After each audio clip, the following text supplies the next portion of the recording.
Most people think saving money gets harder the more you try to save. But the truth is the opposite. The hardest money you will ever save in your life is the first $1,000.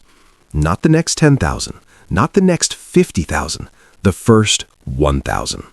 And if you've ever struggled to build even a small emergency fund, this video will explain exactly why. Let's start with something nobody tells you. Saving the first $1,000 is not a money problem, it's a psychology problem. At the beginning, every dollar has a job.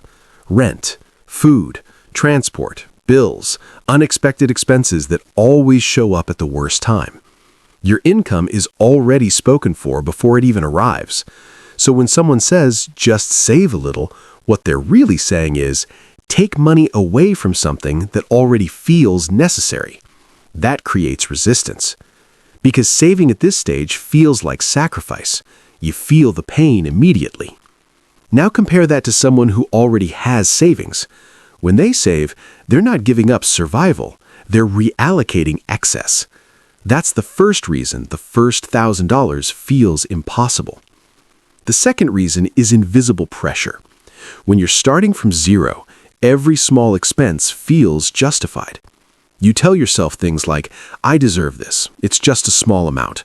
I'll save next month. I need this right now.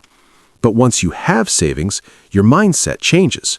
You stop asking, can I afford this? And start asking, is this worth touching my savings? That question alone filters out most bad decisions. Early on, you don't have that filter. Another reason the first $1,000 is harder is because you're building a habit from nothing. Think about it like going to the gym. The first week is painful. Your body resists. Everything feels heavy. But once momentum builds, showing up becomes normal. Saving works the same way. The first $1,000 requires discipline without momentum. The next $10,000 benefits from habits already in place. That's a massive difference. Now let's talk about something most people underestimate. The first $1,000 has no visible reward. It doesn't change your lifestyle. It doesn't make you feel rich. It doesn't solve all your problems. It just sits there. And for someone living paycheck to paycheck, that feels pointless. But here's the twist.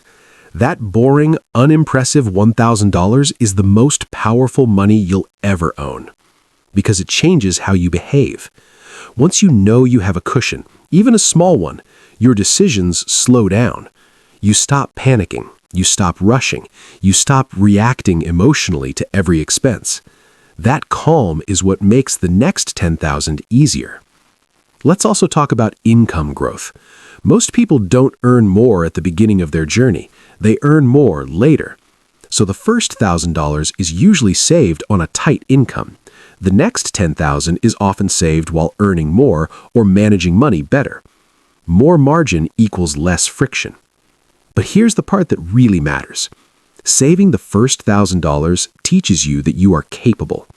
Before that moment, saving feels like something other people do. Responsible people, rich people, disciplined people. After that moment, it becomes something you've already done. Your identity shifts.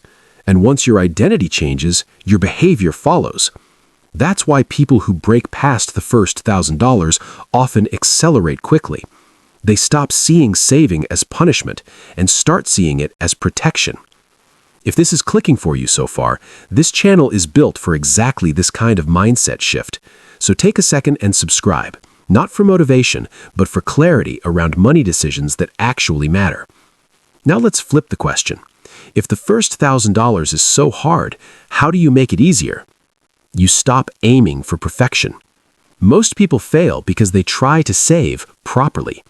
They want a perfect budget, a perfect plan, a perfect amount. That delay kills momentum. The goal of the first $1,000 is not efficiency, it's proof. Proof that you can save consistently, even imperfectly. You save small amounts. You save inconsistently at first. You save whenever you can.